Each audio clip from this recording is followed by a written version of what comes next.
Hi, how are you today? I hope you're doing well.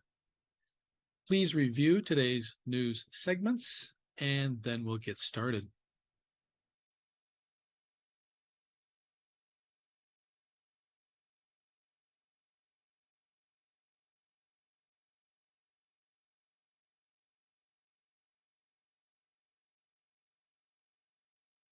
This is VOA News. I'm Diane Roberts. Police in the U.S. state of Kentucky say multiple people have died in a shooting in downtown Louisville. The shooter was confirmed to be dead on the scene. We do not know exactly the circumstances of his death at this time. 5 people have been confirmed to have been killed inside. At least 6 were transported to University of Louisville Hospital, including 1 officer with various injuries. The suspect is believed to be an ex-employee. The shooting happened Monday morning at a downtown bank building. As he was headed to the scene, the governor tweeted, quote, "Please pray for all of the families impacted and for the city of Louisville," end quote. Russian forces have stepped up attacks on 2 Ukrainian cities in the east as Ukraine President Volodymyr Zelenskyy on Sunday denounced Moscow's airstrikes that killed civilians on Orthodox Palm Sunday, saying Russia was further isolating itself from the world. Reuters correspondent Diane Tow reports. According to the General Staff of Ukrainian Armed Forces, fighting has been heaviest along the western approaches to Bakhmut, which, along with Avdiivka, have been targeted by Russia's military. Russian forces have been besieging Bakhmut for months in the longest battle in more than a year of war. In his nightly video address, Ukraine President Volodymyr Zelenskyy denounced Russian airstrikes coinciding with the observance of Orthodox Palm Sunday. Every bright Christian holiday teaches us that we may not know how, but we must be sure that evil will lose. We have to bring the defeat of evil closer, and we are bringing it closer. Zelenskyy also lashed out at Moscow over the deaths of a 50-year-old man and his 11-year-old daughter, who were killed as Russian forces struck their home in the southeastern city of Zaporizhia. That was Reuters correspondent Diane Tow reporting. This is VOA News. Secretary of State Antony Blinken will visit Vietnam later this week in the latest bid to build relations with a growing U.S. partner as tensions flare with China over Taiwan, the State Department said Monday. Blinken will visit Hanoi on his way to a group of 7 foreign ministers meeting this weekend in a Japanese mountain resort. The United States has a growing relationship with Vietnam, including on defense, with the 2 countries largely reconciling despite bitter war memories. A Saudi delegation was in the rebel-held capital of Yemen on Sunday to negotiate a potential new truce with Iran-backed Houthi rebels, diplomats said, as Riyadh seeks a way out of the war. A Yemeni diplomat based in the Gulf region said the Saudi officials are, quote, in Sana'a to discuss moving forward to create peace in Yemen, end quote. The information was confirmed by a second diplomat. Saudi officials did not respond to requests for comment. China declared it had successfully completed 3 days of war games around Taiwan on Monday, capping a show of force that saw it simulate targeted strikes and practice a blockade of the self-ruled island. Here's AP correspondent Charles de Ledesma. The Chinese military had earlier announced combat readiness patrols as a warning to Taiwan. The actions follow President Tsai Ing-wen's trip to America, with the most sensitive event being a meeting with the House Speaker. China has responded with sanctions against those associated with her trip and intensifying military activity near the island. Taiwan's defense ministry says 70 Chinese planes were detected from Sunday to early Monday, while another 59 flights of bombers and fighter jets were detected later. I'm Charles de Ledesma. How will former U.S. President Donald Trump approach his defense after being indicted in a hush money case and brought before court to hear the charges against him? That's not something his lawyer, James Trusty, was keen on disclosing while being interviewed on ABC's This Week. Here's VOA's Veronica Balderas-Iglesias reporting. He did speak about Trump's overall mood. Anybody that gets targeted by federal investigators, by New York prosecutors, yeah, they certainly turn inward a little bit and think this is really bad news, this is terrible for me. But he very quickly pivots to the big picture, the historic picture, and I tend to agree. This is a bad moment for this country. Trump faces 34 felony charges of falsifying New York business records to conceal that he allegedly ordered hush money payments to a porn actor who had damaging information about him right before the 2016 presidential election. He has pleaded not guilty. Italy's Coast Guard reported rescuing thousands of migrants at sea on Easter weekend in the central Mediterranean Sea. More than 2,000 people were rescued in the Ionian Sea. I'm Diane Roberts.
Thank you for watching. Can you do me a favor? Please leave a comment in the comment section below. That would really help. Thank you, and see you again soon.